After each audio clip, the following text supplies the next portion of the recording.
थोड़ा सुनना, तुम लोगों को भेज दिया तो बाद में नोट कर लोगे, अभी सुनोगे अच्छे से। Supply of a commodity means quantity of the commodity which a firm is willing to sell at a given price during a particular time. Simply हम लोग सप्लाई का मतलब क्या हुआ कि वो जो प्रोड्यूसर है वो सेल करने के लिए रेडी हो गया एक पार्टिकुलर प्राइस पे, this is called supply. Suppose कोई भी आदमी सेलर है, वो बोला कि अपना प्रोडक्ट को हम 12 रुपीज़ में सेल करेंगे, तो क्या हो गया? सप्लाई। सिंपल एकदम मीनिंग देखो, है ना लिखा हुआ। Supply of the commodity means quantity of the commodity which a firm willing to sell at a particular price. जब पार्टिकुलर प्राइस में उसको शेयर करता है, दिस इज कॉल्ड सप्लाई। अब यहाँ पर देखो क्वांटिटी यहाँ पर बोला है, प्राइस बोला है, टाइम बोला है। एग्जाम्पल में देखो एक सिंपल एग्जाम्पल दिया है, firm a supply 50 kg of wheat at a price of 10 per kg in a month is a statement of supply. मतलब सिंपल जो भी दाम है, कॉस्ट है, जितना वो सप्लाई कर रहा है, वो एक तरह से क्या हो गया उसका सिंपल एग्जाम्पल में आ गया। ठीक है, चलो अब इसके बाद हम लोग डायरेक्ट आते हैं थोड़ा मेन टॉपिक पे। अब जैसे सप्लाई डिमांड के लिए हम लोग पढ़े थे बहुत सारा फैक्टर अफेक्टिंग द डिमांड, वैसे सप्लाई को भी क्या करेगा, बहुत सारा फैक्टर अफेक्ट करता है सप्लाई को। ठीक है, बट उससे पहले हम लोग एक नया टॉपिक ही कर लेते हैं, लॉ ऑफ सप्लाई। चलो ये ध्यान से सुनना, अब ये कर लेते हैं, उसके बाद हम लोग आगे उसमें जो भी टॉपिक है वो पढ़ेंगे। देखो जैसा लॉ ऑफ डिमांड था, ऐसे ही क्या है लॉ ऑफ सप्लाई है। लॉ ऑफ डिमांड क्या था? Increase the price decrease the supply, decrease the demand, decrease the price increase the demand. But supply के केस में ऐसा नहीं है। सप्लाई का रूल सुनना, if other thing are constant, यहाँ पर भी सेम रूल है कि अदर थिंग क्या रहेगा? कांस्टेंट रहेगा। ठीक है, अदर थिंग क्या होगा? कांस्टेंट होगा। If increase the price increase the supply, price increase होगा सप्लाई भी इंक्रीज होगा। Decrease the price decrease the supply, यानी डिमांड और प्राइस में नेगेटिव रिलेशन था, मतलब बोलेंगे इन्वर्स था वो लोग। लेकिन प्राइस और सप्लाई में कैसा रिलेशन है? पॉजिटिव है। पॉजिटिव है या डायरेक्ट रिलेशन है, मतलब प्राइस इंक्रीज हुआ सप्लाई भी इंक्रीज होगा, प्राइस डिक्रीज होगा सप्लाई भी डिक्रीज होगा। तो यहाँ पर शॉर्ट में इसको लिख देते हैं, प्राइस इंक्रीज सप्लाई भी क्या हुआ? इंक्रीज। प्राइस डिक्रीज सप्लाई भी क्या हुआ? डिक्रीज। एरो समझ में आ जाएगा। ये जो एरो डिनोट कर रही है इंक्रीज डिक्रीज को, ये इंक्रीज के लिए है और ये एरो डिक्रीज के लिए। यानी प्राइस इंक्रीज हुआ सप्लाई भी इंक्रीज होगा, प्राइस डिक्रीज होगा सप्लाई भी डिक्रीज होगा। यही है लॉ ऑफ सप्लाई। लेकिन यहाँ पर भी सेम लाइन याद रखना, अदर थिंग क्या होना चाहिए? कांस्टेंट होना चाहिए। वो अन्य लाइक अदर थिंग का हम लोग डिस्कस जैसे डिमांड भी किए थे, यहाँ भी करेंगे। तो जब अदर थिंग कांस्टेंट रहेगा तो प्राइस इंक्रीज होगा तो सप्लाई भी इंक्रीज होगा, प्राइस डिक्रीज होगा तो सप्लाई भी डिक्रीज होगा। अब ये रूल ऐसा क्यों है? इसका भी रीजन है। ये रूल बेसिकली है प्रोड्यूसर पे। लॉ ऑफ डिमांड का रूल किस पे था? कंज्यूमर पे था। ये रूल किस पे है? प्रोड्यूसर पे है। तो सिंपल सोचो कि देखो as a producer point of view, तुम suppose you are a producer, कोई चीज़ का दाम घट गया मार्केट में बहुत ज़्यादा, तो तुम ऑटोमेटिक क्या करेगा? सप्लाई कम करेगा थोड़ा। तुम इंतजार करोगे कि कब प्राइस इंक्रीज करेगा और तुम मार्केट में ज़्यादा सप्लाई करना शुरू करेगा। सिंपल सा एग्जांपल है कि अगर हम एज ए प्रोड्यूसर है तो जो सामान हम 10 रुपये में बेच रहे हैं उसका दाम 8 रुपया 7 रुपया हो गया, अगर मार्केट में कम हो गया तो हम कम से कम ना सप्लाई करेंगे। हम सोचेंगे कि नहीं इसका प्राइस बढ़ने देते हैं थोड़ा। लाए हम उसको खरीद के 9 रुपया में, मार्केट में अभी हम बेच रहे हैं 12 रुपया, अचानक उसका प्राइस घट के हो गया 7 रुपया। हम लेके आए थे 9 रुपया में खरीद के, 9 रुपीज़ में, तो अभी तो हम बेचेंगे तो हमको लॉस होगा। तो इस केस में सप्लायर क्या करता है? सामान को थोड़ा होल्ड करता है, जब तक होल्ड कर सकता है। तो इसलिए ये रूल किस पे बेस्ड होता है? प्रोड्यूसर पे सेल होता है। क्योंकि दाम तुम्हारा गुड्स का अगर दाम बढ़ेगा तो तुम ज़्यादा से ज़्यादा सप्लाई करेगा मार्केट में, अगर घटेगा तो तुम सप्लाई को क्या करेगा? थोड़ा होल्ड करेगा। तो अब इसका भी देखो थोड़ा हम लोग ग्राफिकल एनालिसिस कर लेते हैं। पहले टेबल, ये हो गया प्राइस रुपीज़ में और ये सप्लाई यूनिट्स में। Price 1 2 3 4 5, supply 10 20 30 40 50। देखो जो रूल है उसको सेटिस्फाइड कर रहा है। प्राइस इंक्रीज हो रहा है, सप्लाई भी क्या हो रहा है? इंक्रीज हो रहा है। प्राइस डिक्रीज हो रहा है, यहाँ पर देखो सप्लाई भी क्या हो रहा है? डिक्रीज हो रहा है। तो ये बन गया हमारा लॉ ऑफ सप्लाई। टेबल, अब इसको एक्सप्लेन कैसे करना एग्जाम में, on the basis of above table if the price of the commodity ₹1 then the supply is 10 units, if the price increases 1 to 2 then the supply increases 10 to 20. Similarly, the price increases 3, 4, 5, then the supply increases 30, 40, 50 respectively. So on the basis of this table we can say that increase the price, increase the supply, decrease the price, decrease the supply if other thing are constant. ऐसा करके table को explain कर देना, ठीक है, same line में, कोई change नहीं करना। आप इसका देखो डायग्राम का एनालिसिस करते हैं, ठीक है, ऐसा हम लोग इसका डायग्राम से बनाते हैं।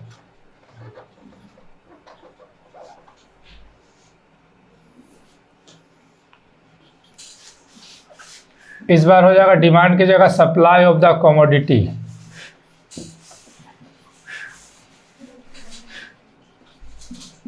और इधर हम लोग लिख लेंगे प्राइस ऑफ द कमोडिटी।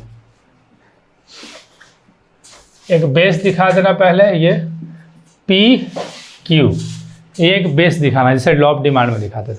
देखो सप्लाई इंक्रीज हुआ, सप्लाई को इंक्रीज कर रहा है, सॉरी प्राइस इंक्रीज कर रहे हैं तो सप्लाई भी क्या हो गया, देखो इंक्रीज हो गया।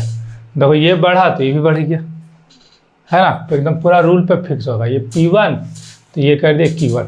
मान लो प्राइस कम हुआ तो सप्लाई भी क्या हो जाएगा, कम हो जाएगा, तो ये P2 तो ये हो गया Q2।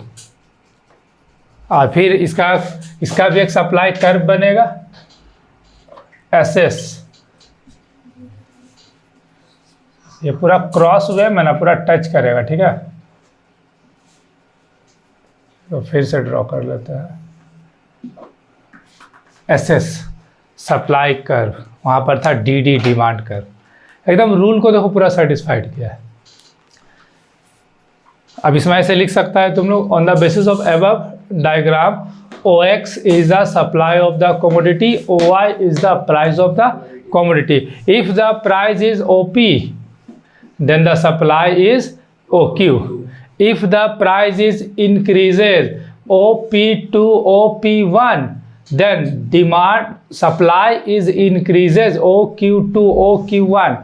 Similarly, the price is decreases OP to OP2 then the supply is decreases OQ to OQ2. So we can say that if other things are constant, increase the price, increase the supply, decrease the price, decrease the supply. या हिंदी में भी ऐसे explain कर सकता है, OX supply of commodity है, OY price of commodity है। जब प्राइस OP है तो सप्लाई OQ है, प्राइस OP से बढ़कर OP1 हो जाता है तो सप्लाई OQ से बढ़कर OQ1 हो जाता है। इसी तरह प्राइस OP से घटकर OP2 हो जाता है तो सप्लाई OQ से घटकर OQ2 हो जाता है। तो इसलिए हम लोग कह सकते हैं या बता सकते हैं कि अदर थिंग कांस्टेंट रहने पर प्राइस इंक्रीज होने से सप्लाई इंक्रीज हो जाता है, प्राइस डिक्रीज होने से सप्लाई डिक्रीज हो जाता है। वापस वाला जो तुम लोगों को भेजे है, एक पिक्चर शेयर किए, उसको देखो, फैक्टर्स नहीं, इसी में है सब।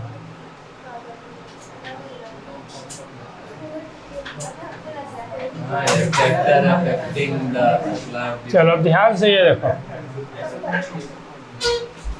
मतलब ना फैक्टर अफेक्टिंग सप्लाई मतलब हो गया ना कि कौन कौन सा फैक्टर है जो सप्लाई को अफेक्ट कर सकता है, मतलब कि specially which one factor and which the various factor to affect the supply, जिसके चलते सप्लाई अप डाउन हो सकता है। तो फर्स्ट ऑफ ऑल तो प्राइस ही लिखना, प्राइस तो एक मेन फैक्टर है। जैसे प्राइस बढ़ता है सप्लाई बढ़ जाता है, प्राइस कम होता है सप्लाई क्या होता है, मार्केट में कम हो जाता है। फिर है दूसरा पॉइंट है supply of the related goods, sorry price of the related goods.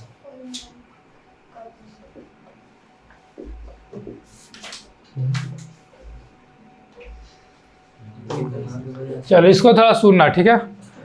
देखो supply of commodity depend upon the price of the related goods, specially substitute goods. Substitute goods मतलब हम लोग डिस्कस किए थे टी और कॉफ़ी, ठीक है। टी कॉफ़ी इस टाइप को गुड्स बोलेंगे सब्स्टिट्यूट, मतलब आदमी एक से दूसरा में मूव कर जाता है, ऑप्शन है उसके पास।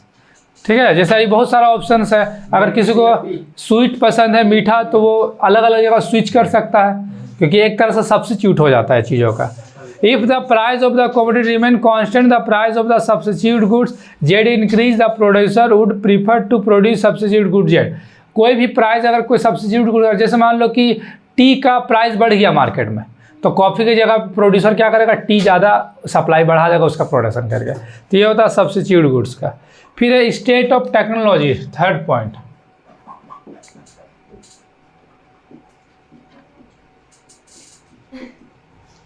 देखो कभी भी मार्केट में न्यू टेक्नोलॉजी आता है तो हमेशा देखना कि उसका जो प्राइस होता है शुरू में हाई होता है। स्टार्टिंग में कोई भी न्यू चीज़ लॉन्च होता है तो शुरू में प्राइस थोड़ा सा बेसिकली हाई होता है। If there is a change in the technique of production leading to fall in the cost of production supply commodity will increase. Because होता क्या है, जैसे कुछ नया अगर टेक्निक आई या प्रोडक्शन में भी, तो उसका मार्केट में डिमांड बढ़ जाता है कोई भी न्यू चीज़ का। फॉर एग्जाम्पल न्यू, जैसे कोई मान लो कि न्यू टेक्निक आया है, ठीक है, फोटो स्टैंडिंग का, प्रिंटिंग टेक्निक का, या कंप्यूटराइज कैलकुलेशन हो रहा है, सच द इस सिचुएशन पे क्या होगा कि मार्जिनल जो एमसी कर्व होता है वो उसका लेवल जो होगा वो अप हो जाएगा। मतलब ऐसे तुम लोग बेसिकली समझो इसको कि अगर कोई न्यू टेक्नोलॉजी जैसे इंट्रोड्यूस होता है तो मार्केट में क्या होता है कि उसका डिमांड रहता है, तो प्रोड्यूसर उसको हाई सप्लाई में भी इजीली बेचता है।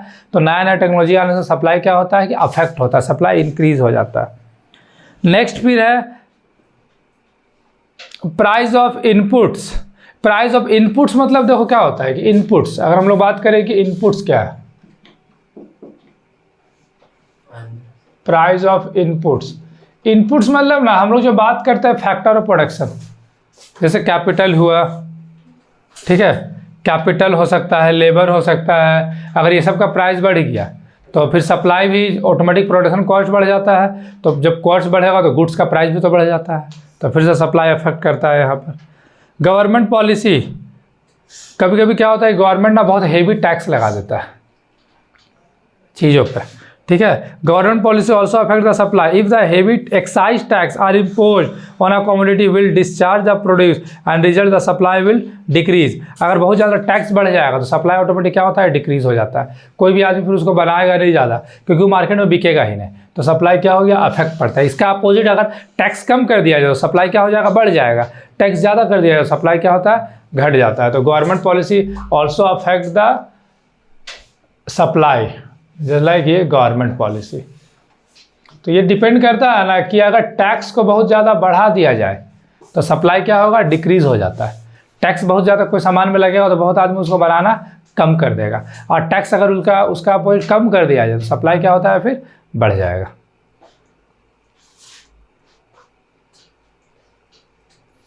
तो यही मेनली याद रखना। अब थोड़ा सा तुम लोग का बुक में भी देख लेते हैं क्या क्या पॉइंट है।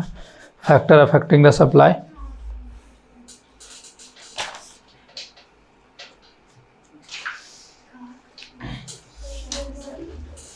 यही सब दिया है। प्राइस है, मार्केट कर, related goods, production factor, technology level, number of firm, goal of firm, expected price, government policy. तो ये बुक से भी कवर अप कर सकता है। मिनट कर दो इसको।